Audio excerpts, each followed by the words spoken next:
แรกๆบ่เอ็นก็ตั้งใจว่าสิมาแจ้งงบน้ำบาดาลนั่นแหละโดยตอนมาหาเจ้าแต่ตอนเว้นนั่นแหละแล้วก็มันแจ้งก่อนก็บ่เป็นหยังพี่น้องเอ้ยก็ถือว่าปล่อยให้เพิ่นเจ้าน้ำบาดาลส่วนทางบ่เอ็นก็วันนี้ทางผู้หลักผู้ใหญ่เพิ่นก็ว่าถ้าว่าเพิ่นมีงบเจ้าน้ำบาดาลแล้วก็งบทางบ่เอ็นนี่จะเฮ็ดห้องน้ำบัดนี้นะก็พอดีว่าทางผู้หลักผู้ใหญ่ก็ให้บ่เอ็นซื้อข้าวมาให้อยู่พี่น้องแต่ว่าเอาเป็นมื้อหน้าก่อนเพราะว่าบ่เอ็นเบิ่งทางมัน ฝนตกอีกแล้วนี่ก็ เพื่อนหลายหั้นนะหรือว่ามาแจ้งข่าวดีเด้อจำนวนเงิน1 ล้าน 1 แสนเนาะทางผู้หลักผู้ใหญ่เพิ่นฝากมาจ่ายค่าหนี้เด้อเอาอันนี้ก็จะเป็นเงินทั้งแม่บุญเกิดกับพ่อสมสนุกทาวรเพิ่นอยู่อเมริกาพุ่นแหละก็มีแต่ว่าอยากให้เจ้าขอบคุณทางเพิ่นเอ้า ขอบคุณหลายๆเด้อที่อุปถัมภ์บุญคุ้มยุนชูเนาะที่ช่วยเหลือให้ข้าพเจ้าท้าวเชยไซครอบครัวนางลีเนี่ย โน่น แล้วก็คอยท่านแข็งแรงสุขภาพแข็งแรงอยู่เหมือนขวัญเยินให้ร่ำรวยให้โชคให้มานให้เข้มแข็งทางกายและให้พบแต่ความเจริญรุ่งเรืองต่อไป จังไรบ่เอ็นก็ขอบคุณไปยังทั้งแม่บุญเกิดเพิ่นครับทั้งพ่อสมสนุกทาวรในหลายเด้อที่ให้บ่เอ็นมาเป็นสะพานบุญให้ในครั้งนี้เนาะบ่เอ็นก็ขออวยพรให้แม่เพิ่นจงอยู่ดีมีแรงความเจ็บบ่ให้ได้ความไข้บ่ให้มีปราศจากโรคภัยไข้เจ็บทุกสิ่งทุกอย่างขอให้แม่เพิ่นกับพ่อเพิ่นจงมีแต่ความสุขความเจริญเด้อสาธุสบายดีสวัสดีพ่อแม่พี่น้อง FC เบิดสู่คนไว้เป็นฝั่งไทยฝั่งลาวหรือว่าสิเป็นทางต่างประเทศก็ยินดีต้อนรับเข้าสู่ช่อง YouTube บ่าวเอ็นสตูดิโอหรือว่า Facebook Fan Page บ่าวเอ็นอีกแล้วเอาพี่น้องเอ้ยเปิดภาพมาตอนนี้ก็เป็นบรรยากาศค่อยค่ำลงแรงเด้อพี่น้องเอ้ยก็พอดีว่ากำลังเดินทางออกมาตั้งแต่บ้านของน้องปาจีนน้องพี่น้องเนาะแต่ช่วงตอนเช้าๆนะพาน้องโอเพิ่นไปทำบุญอะไรหลังจากที่ทำบุญแล้วก็มีแต่ว่าพาน้องโอเพิ่นเดินทางไปเยี่ยมไปยามทางน้องปาจีนเนาะหลังจากนั้นก็ได้กลับออกมาจากบ้านน้องปาจีนก็ล่วงมาบ้านของสร้างเซหรือว่าบ้านทางเวลีเพิ่นอีกคือเก่าเนาะก็พอดีว่ามื้อวานนี่ทางบ่เอ็นก็เข้ามาอยู่นะพี่น้องเนาะหลังจากที่บ่เอ็นเข้ามาน่ะทางเอื้อยเพิ่นยังบ่ทันมาตั้งแต่ดำนาหลังจากนั้นบ่เอ็นก็เลยไปถ่ายคลิปอยู่บ้านน้องโอเนาะว่าสิกลับเข้ามารอบสองก็พอดีว่าเห็นซุ่มบ่าวโอลิซุ่มบ่าวบอสถ่ายคลิปอยู่บ่เอ็นก็เลยกลับออกเมืองเนาะก็เหตุผลที่บ่เอ็นเดินทางมาเมื่อวานนี่ก็ว่าสิมาแจ้งข่าวดีเรื่องเจาะน้ำบาดาลให้ทางไอเซเพิ่นนั่นแหละเนาะและที่นี่ก็พอดีว่าทางผู้หลักผู้ใหญ่ทางบ่าวโอลิเพิ่นมาแจ้งก่อนเอาไว้น้องเนาะและที่นี่ทางบ่เอ็นก็เลยคุยกับผู้หลักผู้ใหญ่เพิ่นว่าถ้าว่าซุ่มบ่าวโอลิกับบ่าวบอสน่ะเจาะน้ำบาดาลและที่นี่ทางผู้หลักผู้ใหญ่เพิ่นก็ถ้าว่ามีคนเจาะน้ำบาดาลแล้วเพิ่นก็สิเปลี่ยนเป็นเฮ็ดห้องน้ำให้ทางไอเซเพิ่นเนาะแล้วก็พอดีว่านี่แหละมีเงินมาให้ทางครอบครัวไอเซพร้อมจำนวนเงิน1 ล้าน 1 แสนเนาะเพิ่นว่าเพิ่นติดหนี้ค่าเฮือนนี่แหละ1 ล้าน 1 แสนนะพี่น้องเนาะเฮ็ดห้องน้ำกับบ่ฮู้ว่าสิเฮ็ดบ่ได้นะพี่น้องเดียวจังว่ากันเนาะเดี๋ยวไปแจ้งข่าวดีเพิ่นก่อนแต่ว่าเพิ่นฮู้แต่ว่านี่แหละเพราะว่าบ่เอ็นมาบอกทางไอเซก่อนก่อนชุมบ่าวอุลิสิเข้ามาแต่ว่าเป็นผู้ใหญ่คนละท่านเด้อพี่น้องบ่แม่นผู้ใหญ่ท่านเดียวกันเอาแล้วเฮ็ดหยังอันนี้น่ะเฮ็ดห้าบันได เฮ็ดราวบันไดอ๋อบ่ได้ก่อแท่นดีๆบ่นี่น่ะบ่ฉุกเฉินไปก่อนนะแสดงว่าลูกโตบัดแล้วยังสิเฮ็ดใหม่อีกแลค่อยอยากถามเฮือนเจ้าคือว่าจงคอนยาวแท้อันนี้นะเพื่อนเก่าเพิ่นเด้เอายังบ่ได้ต่อมันเพื่อนเก่าเพิ่นยังมีอีก3เสาอ๋อก็ข้องบ่ไหลคอนปานนั้นมันถึกบ่ฮู้ตะปูนะไล่บ่ถึงดอกมันหลายดิซะมันหลายข่าวเด้พอเพื่อนเฮาย่นเขาได้เฮาซื้อมาต้องย่นเขาหน่อยนึงเพิ่นว่านะเพิ่นให้ย่นเขาดิซะเอานั่งซะนั่งที่แรกๆก็เข้ามาหาทางไอเชแต่ว่านี่พุ่นแหละเนาะว่ามาแจ้งข่าวดีว่าสิมีทั้งผู้รักผู้ใหญ่เพิ่นสิเจาะน้ำบาดาลให้ แต่หลังจากที่เข้ามาแบบว่าบ่เห็นทั้งผัวทั้งเมียเพิ่นอยู่นํกันอันนั้นพี่น้องแต่ที่นี่บ่เห็นก็เลยกลับออกไปบ้านน้องโอหลังจากที่กลับไปบ้านน้องโอแล้วก็ไปถ่ายน้องโอเล็กๆน้อยๆว่าสิกลับเข้ามาพี่แล้วก็พอดีเห็นชุมบ่บอสเนาะโดยกับบ่โอลิถ่ายคลิปอยู่ทางบ่เห็นก็เลยกลับออกไปก่อนเพราะว่ามันก็เป็นช่วงค่ำๆแล้วซึ่งเพิ่นก็มาแจ้งข่าวดีเรื่องเจ้าน้ำบาดาลบ่ โดยไม่แหละ อ๋อแต่ดีคือกันในเมื่อเพิ่นมีงบเจ้านำบาดาลเนาะที่แรกๆเพิ่นก็ตั้งใจว่าสิมาแจ้งงบนำบาดาลนั่นแหละโดยตอนมาหาเจ้าแต่ตอนเว้นนั่นแหละแล้วก็เพิ่นแจ้งก่อนก็บ่เป็นหยังพี่น้องเอ้ยก็ถือว่าปล่อยให้เพิ่นเจ้านำบาดาลส่วนทางบ่เอ็นก็วันนี้ทางผู้หลักผู้ใหญ่เพิ่นก็ว่าถ้าว่าเพิ่นมีงบเจ้านำบาดาลแล้วก็งบทางบ่เอ็นนี่จะเฮ็ดห้องน้ำบัดนี้นะ โดย ถ้าเฮ็ดห้องน้ำนี่สิเอาทางใดบาดนี่หลังบ้านบ่ หลัง หรือว่าหน้าบ้าน ข้างบ้านนี่แหละ ข้างบ้านนี่มันก็คือว่าเป็นโซนใหญ่อยู่เนาะ โดย เดี๋ยวจังหน่อยสิพา FC ไปเลาะดอกคือว่าโอ้ได้รับข่าวดีเนาะดีเรื่อย โดย ๆกับผู้ที่ว่าทางผู้รับผู้ใหญ่ก็ให้บ่แอนซื้อข้าวมาให้อยู่พี่น้องแต่ว่าเอาเป็นมื้อหน้าก่อนเพราะว่าบ่แอนเบิ่งทางมัน ฝนตกอีกแล้วนี่ก็ เพื่อนหลายหั้นนะก็ถือว่ากลุ่มหลายๆมื้ออยู่ที่บ่าวบอสเจอมาให้นะ โดยหลายมือ แต่ลายมืออยู่ดอกมีแต่ว่าแดดเนาะจังเอาก็ได้จะหยิบกดได้เนาะหรือว่ามาแจ้งข่าวดีเด้อ โดยหลาย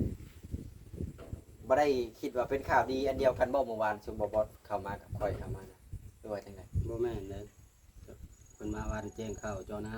ำ บ่เอ็นกาวเจ้าน้ำกันนั่นแหละวันนี้ โอ้ ตอนเจ้าอยู่ในนี่นะก็เลยออกมาเห็นเมียเจ้าก็เลยว่าเอ้าช่วยๆกันไปกันแห่งดีก็คือว่าเฮ็ดห้องน้ำให้เพิ่นเนาะก็คือเฮ็ดห้องน้ำนี่เฮ็ดเองได้ติ ได้ สิสั่งอุปกรณ์มาให้เอาแบบมีเสาบ่เลยบ่มีเสา เอามีเสาแล้วตั้ง จะง่ายเนาะ โดย ก็มีแต่ว่าให้มันแดดก่อนเนาะ โดย มันเบิ่งทรงคือเพิ่นพิธีกรรมมาบ่ได้ดอกนี่เพิ่นเป็นตู้แก้วกับเปื้อนนะหั่นให้เปื้อนคักนะ หน้าเฮือนนะเนาะ นี่นะเพิ่นน่ะเปื้อนแห้งหรือเปล่า จนมื่นแล้ว เปื้อนจนกลายหมื่นเนาะอันนี้จะเป็นจำนวนเงิน1 ล้าน 1 แสนเนาะ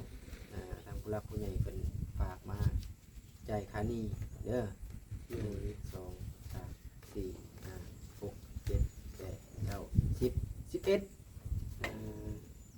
11 เอา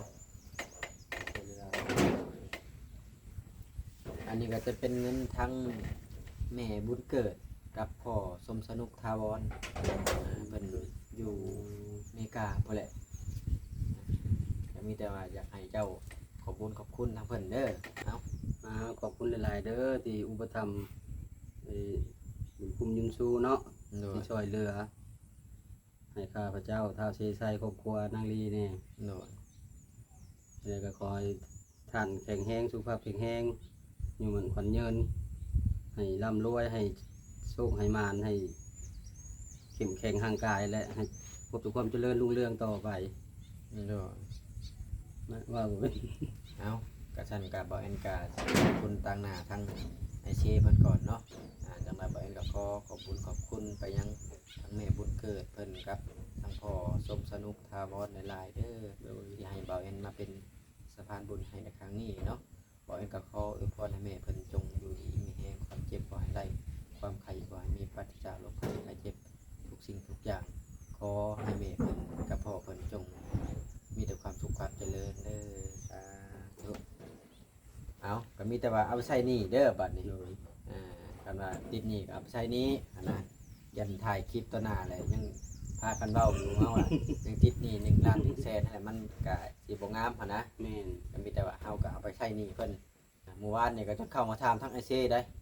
ว่าน้ำสิเอาใช้เอาเฮือนในบ้านบ่มันก็จะตอบว่าเอาเฮือนในบ้านก็ได้เนาะพี่น้อง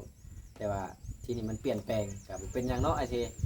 ก็มีแต่ว่าทางไอเซ่ก็ยังได้คือเก่าน้ำบาดาลก็ยกขึ้นเป็นจุบาอุลิเจาะส่วนบ่แอนก็เอาดำเนินการของบ่แอนเรื่องห้องน้ำบ่แม่นว่ามาแหละ แม่นแหละ เอ ระดับนั่นแหละ5 โมงเลยได้ 5 โมงกว่าแล้วเนาะ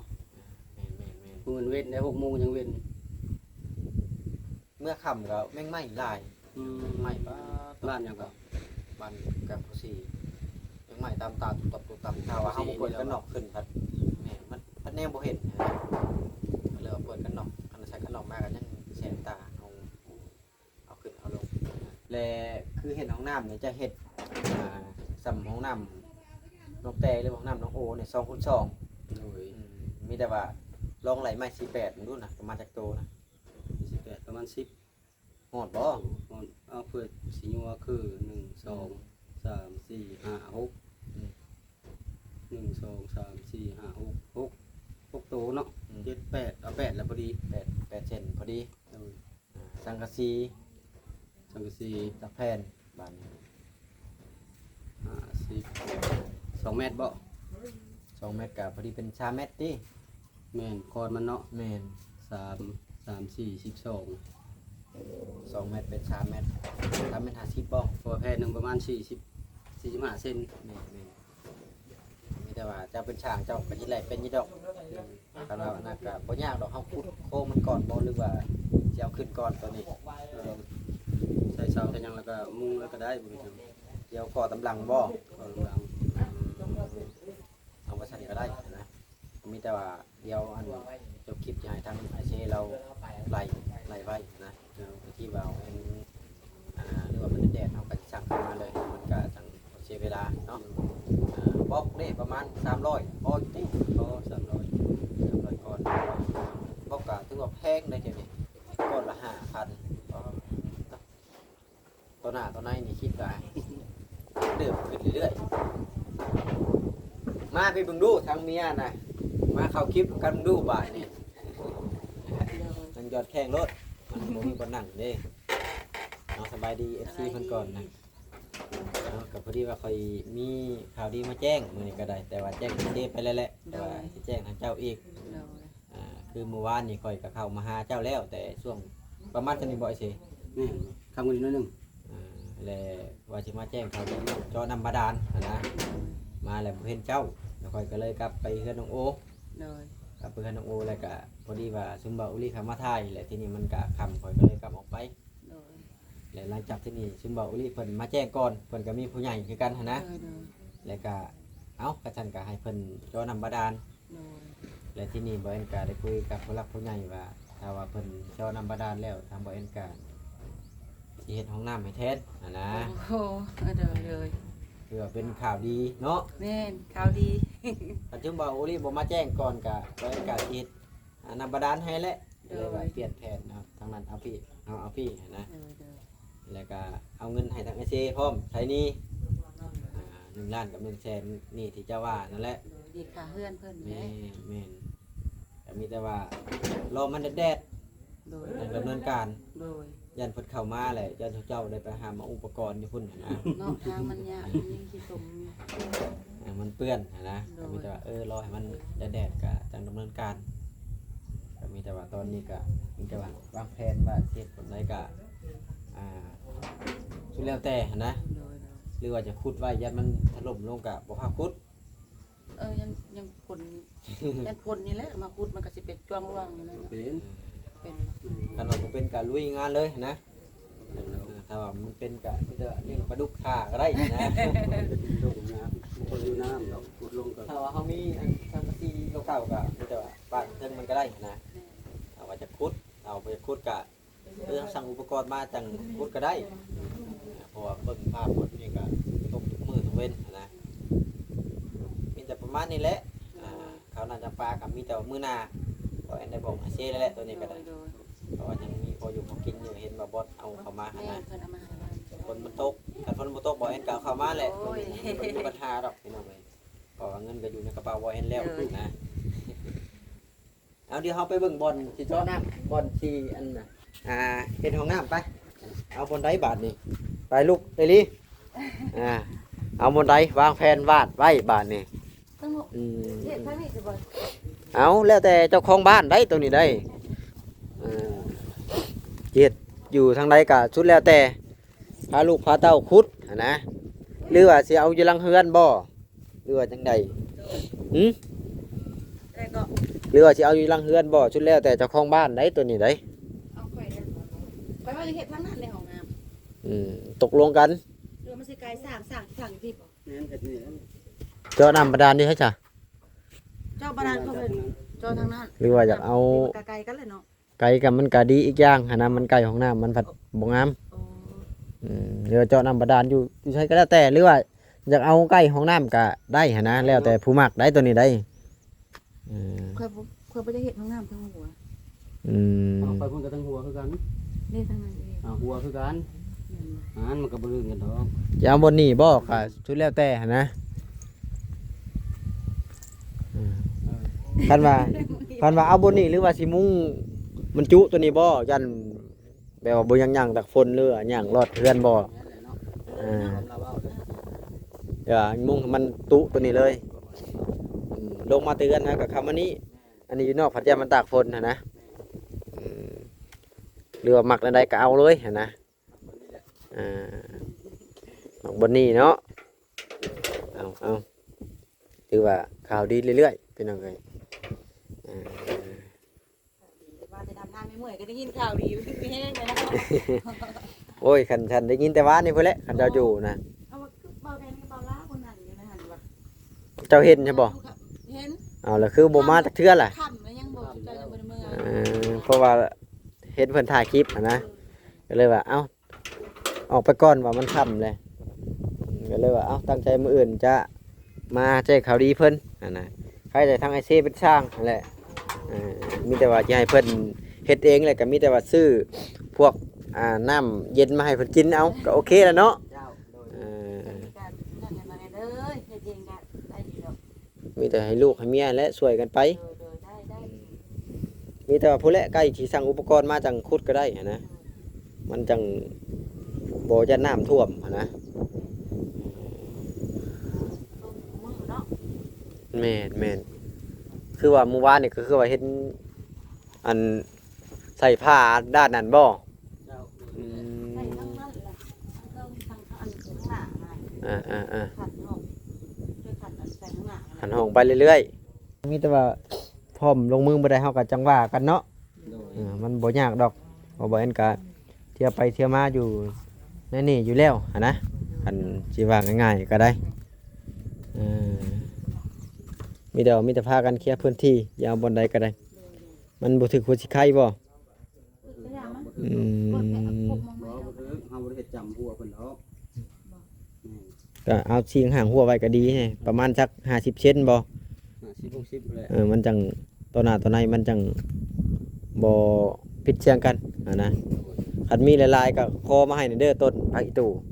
ผู้ใดมีแม่นอยากได้เบียดมาปลูก ไปมาปลูกลายอยู่น่ะตายปั๊บงัวดึงกับปันนี่ งัวก็ดึงเนาะ มาปะน่ะขอน้ำเงินมาให้ดอกไปขอต่อดอกไป คือยืนไกลแท้น่ะนะสบายดีสิเว้าหยังอันน่ะ